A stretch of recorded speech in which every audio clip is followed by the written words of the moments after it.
Thursday, I visited her. She died on Monday. Yesterday was a very tough day for me. So her eyes were yellow. She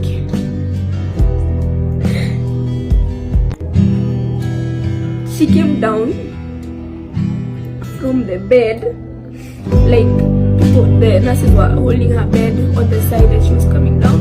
You could see she's lying down, but then her eyes are looking for her kids. So that's when I saw my mom is dead. Betty Bayo's daughter has penned a tearjerking message after laying her mother to rest. Sky, in her emotional tribute, had revealed that Bayo was her best friend and she believed that they would meet again. The young one shared that she and her mother had been through a lot and the public did not know how hard she worked behind the scenes. Bayo's daughter recalled seeing her after being rushed to the hospital and talking about it was not easy. Sky shared that she forced herself into the ambulance to give her mother some last words. After her mother's burial, she broke her silence on social media, sharing tidbits from the burial with her stepfather Hiram Gitau and father Kanyari. But Bayo's daughter Sky recalls a last conversation with mom during emotional tribute, not easy. In another one, she was seen inside a house with Tash and her little brother Danny heading for the burial. In her Instagram caption, she wrote, "I just want my mom." In another post, Sky noted that she missed her mom and not a day went by that she did not think about her. She admitted that it had not been easy for her and when she smiled, she was ignoring the fact that she no longer had a mother. "I'm just a teenage girl who lost her mother at the age of 13. Not a day goes by when you don't think about her. It has been really hard no matter how many times you see me smiling. I'm trying to ignore the fact that I no longer have anyone to call mom anymore. Anyone who laughs at this situation is truly messed up. Rest in peace, mom. I love you so much, and no one will ever have the spot you have in my heart," she said.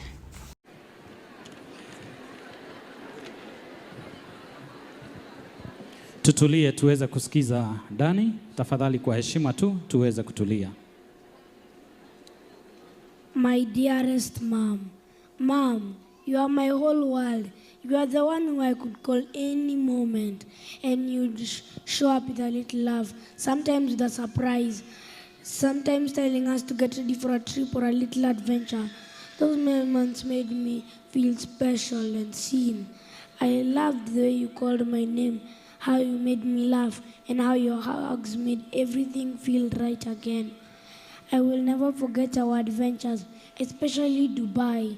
The water parks, the theme parks, the roar of the Ferrari racetrack.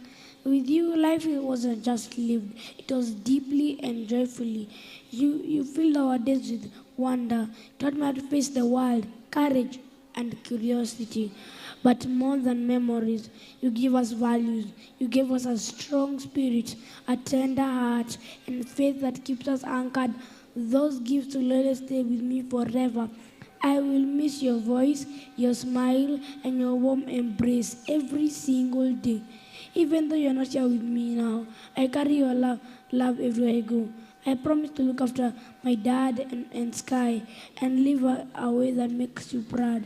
Thank you, Mom, for loving me so completely, for filling my life with joy, surprises. Those moments I will always treasure.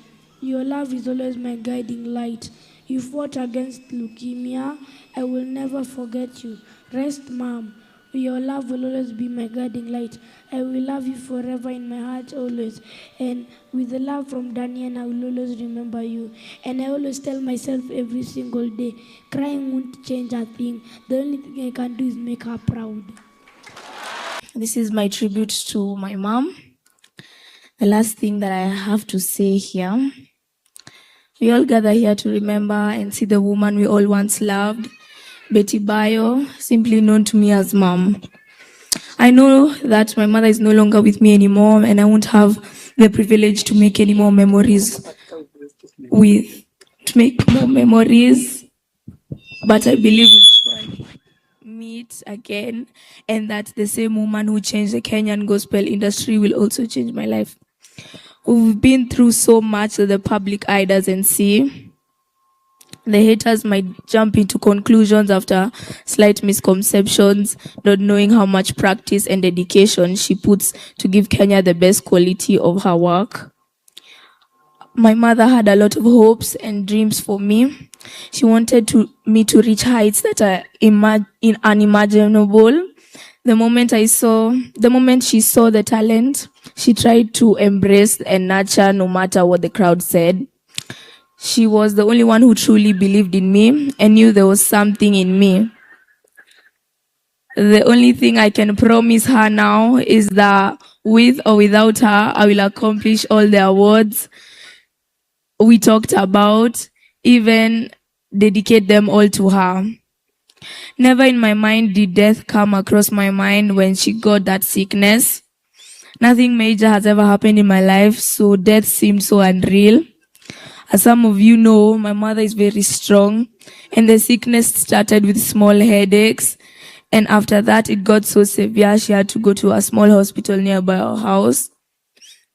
The rest is too painful to explain, but my mother was in severe pain, yet she tried to smile for us. I remember the words I told her like it was yesterday. I told her that when we saw her in AAR, she came out with on a hospital bed, like tubes all around her mouth and nose. And I only saw her for like 2 minutes because like there were so many people there. But then I forced myself into the ambulance to like talk to her alone. I told her that we miss her and we love her, and it's so sad to come back home to not see your mom there anymore because she's sick in the hospital. I used to come to school telling myself when I come back home, I'll see mom. You know, used to have a favorite like spot where she would sit down. So I would always imagine come back home and see her there. But I never saw her.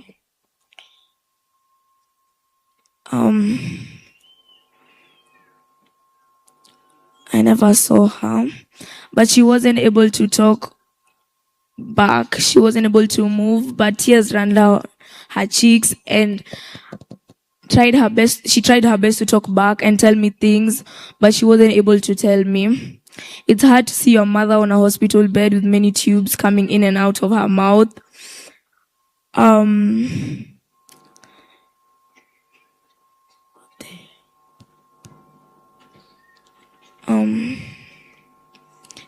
Of her mouth and trying to fight for her life.